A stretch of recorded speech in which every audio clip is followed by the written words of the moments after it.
Hello guys, আজকে আমি বানাচ্ছি খুব ইজি একটা রেসিপি যেটা আপনাদের বাচ্চাদেরকে টিফিন বানিয়ে দিতে পারবেন আর এটা খুব কম সময়ের মধ্যে হয়ে যাবে। তো দেখাচ্ছি, এখানে ময়দাটা আমি আগে মেখে রেখেছিলাম আর এখানে আলুটা আমি বয়েল করে রেখেছি। হ্যাঁ, এখন আলুটাকে আমি ম্যাশ করে নিয়েছি।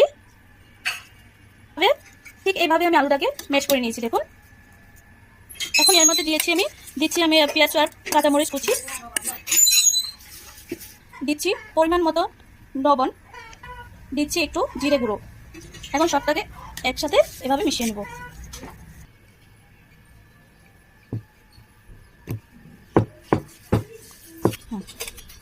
এভাবে রুটিটা বানিয়ে নিয়ে তার উপর দিয়ে লাগাচ্ছি আমি সেই আলু।